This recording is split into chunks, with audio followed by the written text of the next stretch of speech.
We hope he'll be fit for the following week. So he's just short this week, I think.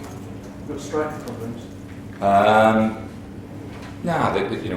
We've got Gailey out and Sham, but Cameron and most of them smashing when we play them. We need goals not just from the forwards, but from everybody in the team. We're creating chances, creating opportunities. We've just got to take those chances. Have you done anything in training to kind of try and get?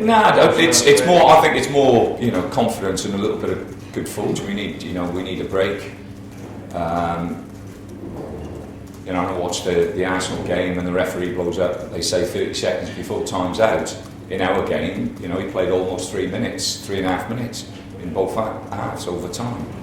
So you need things to go for you. And at the moment, one or two things haven't gone for us. We've had good moments in games. We have really good moments at Newcastle. And in those good moments, we've got really great chances we've got to take. With reflection, of having had a few days to kind of look back at the game, what were the points that you want to build upon? Well, like I say, it's just when we have the good moments in the game, the good times, especially just after half time, we had tremendous 3 or 4 opportunities. We've got to be more clinical. Are there any similarities from when you've got Stoke into the league and keeping them there to what you see here and kind of? It ebbs and flows. As I've said before, I think the most important thing is that you don't get too carried away and you don't get too despondent. A couple of wins changes the picture completely, and at the moment we're in a very, very good position. The last 3 games or last 4 games, we've played 3 games away from home. We played Swansea, and then we've had the unfortunate task of going to the North East on consecutive weekends. Association through to the LMA, through to the PFA, all the way through. Even the Referees Association should get involved in that and be stronger. So you've got things that make it very, very difficult to referee games. The biggest thing is, every game you go into, you just hope they don't make a decision that affects the game. And that's always what I would mark referees down on. If they're making decisions that actually affect the game, or linesmen affecting the game, then for me, irrespective of what they've done previous in that game, then that doesn't count for anything. The big thing is you'll make mistakes. They'll give free kicks when they're not free kicks, and they'll do this and that. But big mistakes, mistakes that really shouldn't happen. They're the decisions that really, really, really annoy people. Things like the wrong sending off, the Swansea goal being disallowed. Do you think that referees should come out and discuss a mistake like that to cameras to explain what they've done? You want openness. I think there'd be a little bit more respect, but I also understand that it's difficult for them, because if they open it up with the press and the media today, he'll just run and run and run. There's so many opportunities and chances for yourselves to run those stories. And really, I do understand why they do collectively try and keep it under wraps. Losing your last game against Newcastle so late on in the perilous position you're in, has it had a bit of a mental blow to the team? Have you had to pick them up at all? No, they've been fantastic. The one thing that I'll say about the group here is that their attitude towards trying to do what we want them to do has been absolutely first class. Like I say, that when we have moments in games, we have to score. And we have our moments in games, and we've been doing that continuously.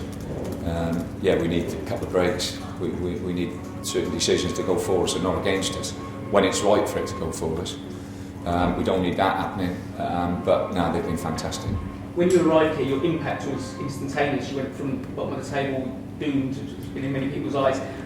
Has that sort of impact sort of plateaued now? Do the players know what to expect, and is it maybe worn off a touch? Well, it was always going to be tough. It was always going to be difficult, and it's not about 10 games, it's about the 20 games that I'm involved in, or whatever it is, how many games I've managed the football club.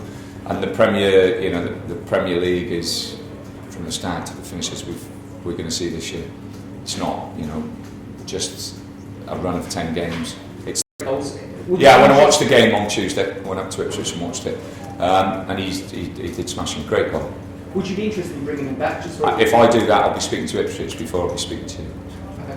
No problem. Tony, West Ham won last night, but were booed off the pitch. I just wondered, have you ever witnessed anything like that? And also, how important is it at the moment for your fans to stay behind you? No, there's no problems with the supporters here. The supporters have been absolutely wonderful.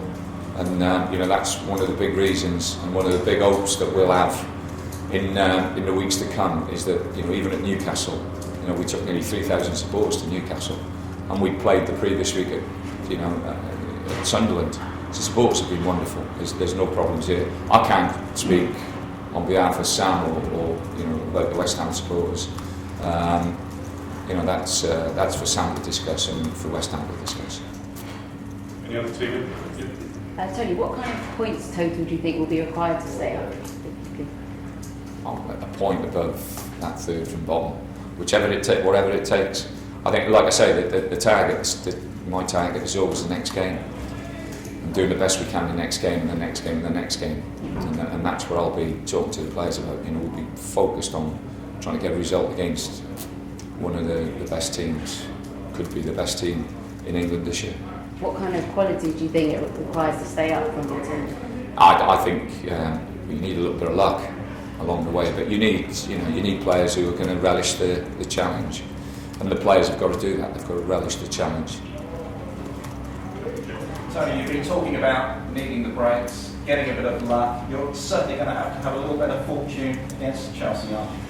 Yeah, I think everybody, you know, if on the balance, if you're looking at the two clubs and what they've got and what they haven't got, then it's, you know, it's a very, very uneven contest. But football's a funny old game. So, you know, if we go there and we set ourselves up well and we give everything we possibly can, like I say, you never know in this game.